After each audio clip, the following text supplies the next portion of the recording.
Welcome to today's video, how Byung-Chul Han stays calm in battle. Apply this to any confrontation. We live in a world perpetually on edge, full of noise, rapid change, social media storms, workplace conflict, personal arguments, and the constant sense of having to perform, defend, and react. Yet there are figures of thought whose calm, clarity and composure in the face of confrontation stand out. One of the most compelling of these is Byung-Chul Han. In this video, we'll dive deep into the philosophy of Byung-Chul Han, uncover how his insights into our modern battlefields, be they digital, relational, organizational, or internal, show ways to maintain calm, clarity and purpose. We'll draw 7 principles from his work and translate them into practical, actionable steps you can apply the next time you face a confrontation, whether a debate, a conflict at work, a personal dispute, or even the internal noise in your own mind. So if you've ever felt overwhelmed by conflict, whether external or internal, this video is for you. By the end of it, you'll have a clear roadmap, how to stay composed, how to steer the battle, how to turn confrontation into clarity rather than chaos. Let's begin. When Byung-Chul Han talks about battle, he is not just referring to literal warfare or physical confrontation. He uses the metaphor of battle to describe the deep underlying conflicts of our age, the fight for attention, the war of information, the clash of identities, the internal struggle of self-exhaustion. In his essay, The Burnout Society, Han argues that our age is defined by a relentless pressure to perform, to accumulate, to exhibit. This generates a battlefield within us and around us. The New Yorker imagined this: you're in a meeting, you sense the tension rising. Or you're scrolling social feeds, you feel provoked, triggered, exposed. You're defending your position, reacting rather than reflecting. Han would say, that's the battlefield. Key features of this modern battle: it's invisible. It's not always about weapons or obvious enemies. It's about systems of pressure, expectation, acceleration. It's exhausting. You're not just fighting someone else, you're fighting yourself, your fear, your ego, your need to be right, your need to prove. It's pervasive. In work, in home, in social networks, in your own mind. Han's insight is that to stay calm in this battle, you must first recognize its nature. If you treat every conflict as them versus you, you'll always be reactive.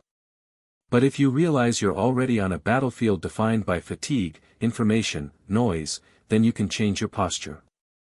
So the first step to staying calm is awareness. Know that you're in a battlefield not of swords and shields, but of attention, expectation, and exhaustion. Recognize the triggers, the ambient stress, the internal voice that says, I must act, I must defend, I must win. Once you have that frame, you can begin to shift your stance. Instead of diving head first, you pause and observe, what is the actual battle here? Who are the real opponents? Is it the other person, or is it the system, the expectation, the internal voice pushing you?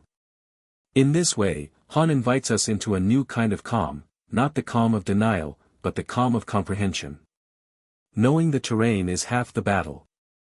In a classical battle you might charge, defend, retreat. But what does Han suggest when the battlefield is your mind, your organization, your social feed? He points toward reflection rather than immediate reaction. When confronted, our default mode is to respond, words, emotions, counterattack. But this is exactly what the battlefield wants: the fight, the exhaustion, the escalation. Instead, a calm posture begins with step back, pause, reflect. Think about a confrontation: someone challenges you, someone provokes you. The initial surge of adrenaline, the rush to justify, the fear of looking weak, all of that drives the reaction. But Han's approach would ask, what is this moment really about? What is beneath the surface? What am I defending, my ego, my image, my habitual stance? What forces are at play here: expectation, performance anxiety, visibility? By taking even a moment of reflection you shift the dynamic. The opponent doesn't get the reactive version of you. Instead they see someone who's composed, considered, not immediate. That changes the power balance. Because the battlefield thrives on impulsivity.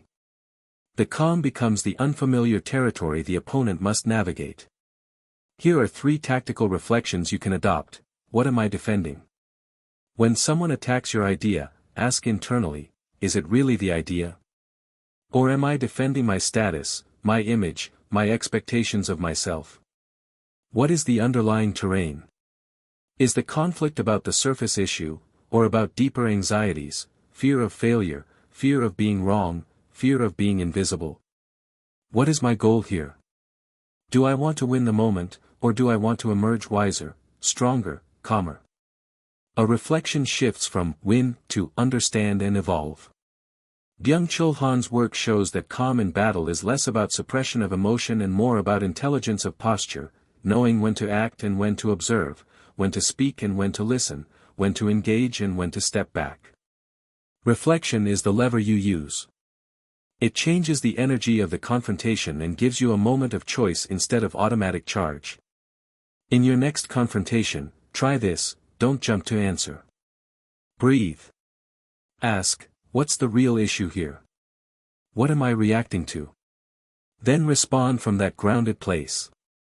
The battlefield changes when you refuse to be merely reactive. In a world addicted to movement, stillness becomes rebellion.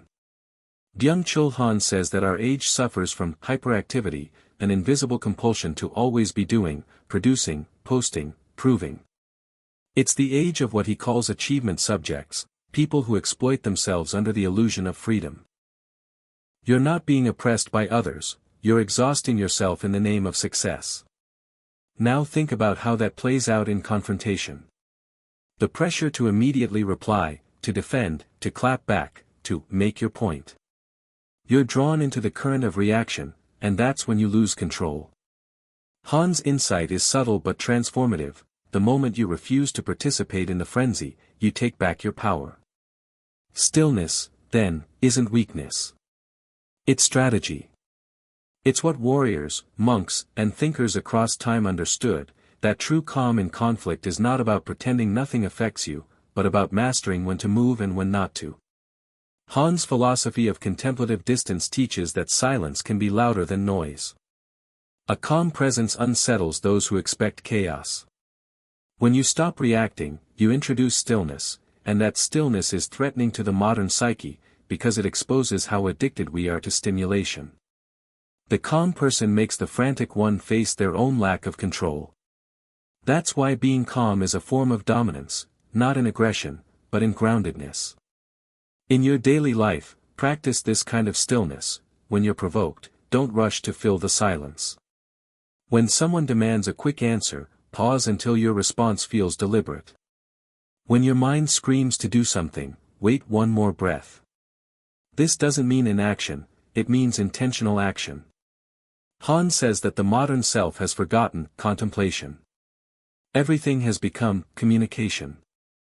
We no longer reflect, we just transmit. But every confrontation is won not by the one who speaks the most, but by the one who can see the whole field before moving a piece. Stillness is how you see.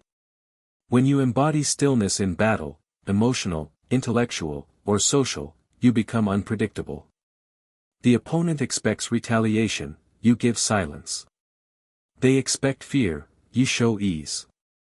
They expect defense, you smile. In that moment, the entire dynamic changes, because you are no longer playing their game. You're making them play yours. Stillness, in Han's world, is resistance against chaos, a declaration that you are not for sale to the speed of the world. In Eastern philosophy, and Han is deeply rooted in it despite his Western education, the strongest force is not the hardest one, but the softest. Water, he reminds us, can wear down mountains. Soft power doesn't fight force with force, it absorbs, redirects, and ultimately outlasts. To stay calm in confrontation, you must understand energy conversion. Every argument, every conflict, every accusation carries energy, usually negative, heated, aggressive. Most people mirror that energy back. Someone shouts, they shout louder. Someone criticizes, they defend harder. Han's principle is to transmute that energy rather than amplify it. When attacked, observe the energy coming at you, then absorb it without echoing it. This is the philosophical form of Aikido. The art of redirecting aggression into emptiness. The person attacking expects resistance. When they meet calmness, they lose their rhythm. For example, when a coworker criticizes your idea in a meeting, instead of countering instantly, say, "That's an interesting perspective, tell me more about why you see it that way." You've redirected the energy. The attack becomes dialogue. Or when someone raises their voice, you lower yours. Instead of reacting to the emotion, you regulate the environment. This is how calm wins, not by overpowering, but by disarming. Byung-Chul Han often discusses the disappearance of ritual, those moments that create distance between stimulus and response. In confrontation, you can create your own ritual, a pause before replying, a deep breath before deciding, a question before defending. These rituals aren't small, they are the structure that holds your calm. Soft power also means being strategic with your empathy. You don't have to agree with the other person, but you can understand their state. What pain drives their attack? What insecurity fuels their aggression? When you see that clearly, your calm stops being passive, it becomes compassionate. And that compassion weakens hostility like water cools fire. The warrior who stays calm isn't detached, he's deeply aware.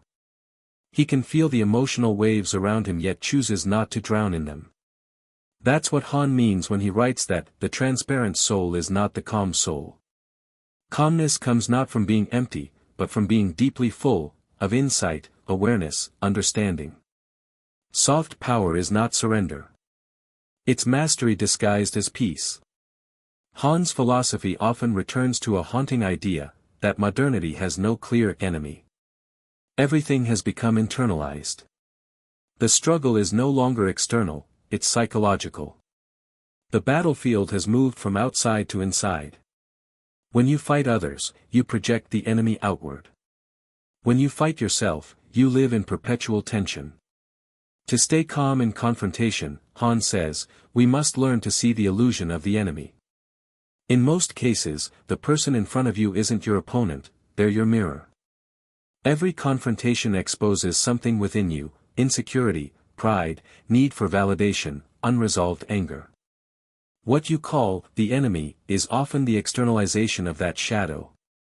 Calmness emerges when you stop trying to destroy what irritates you and start observing what it reveals about you.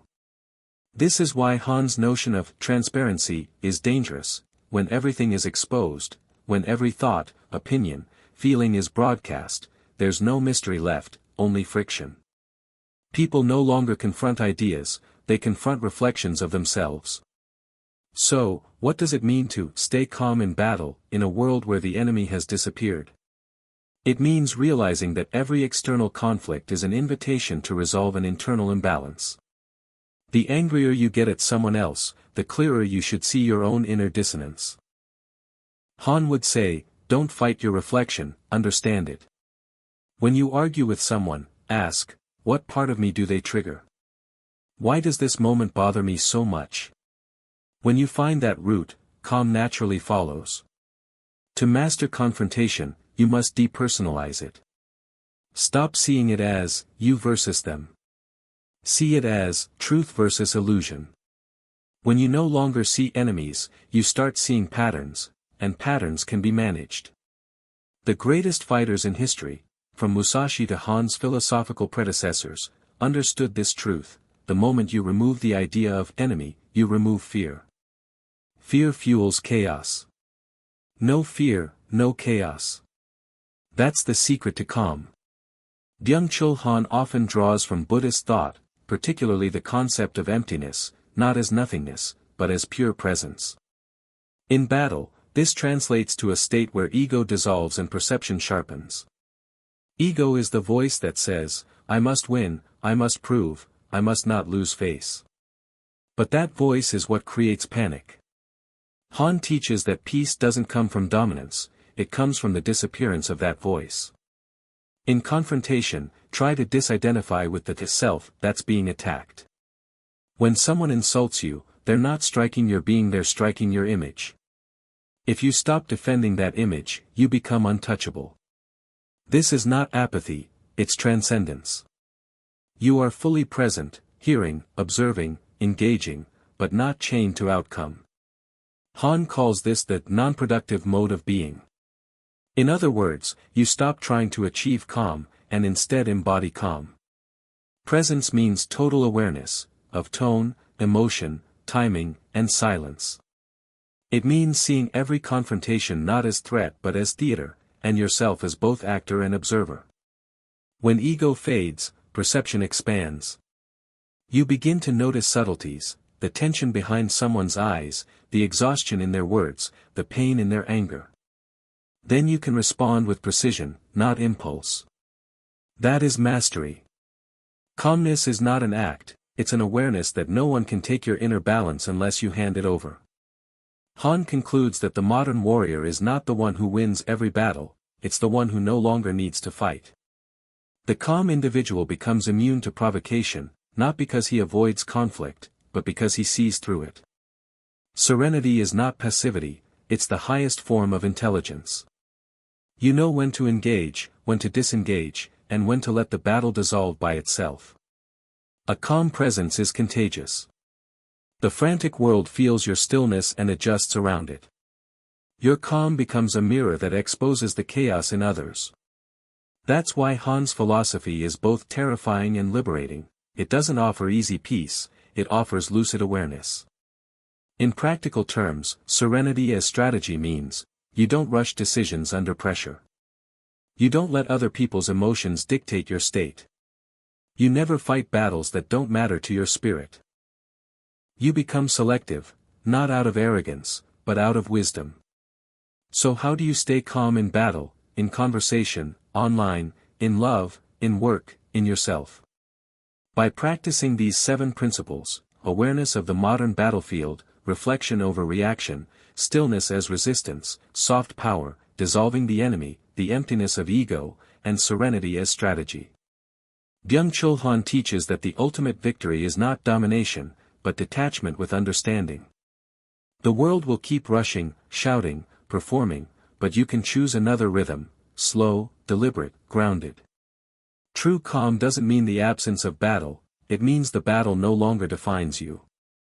So next time confrontation comes your way, remember. You don't have to win the noise. You just have to hold your silence long enough for the truth to echo.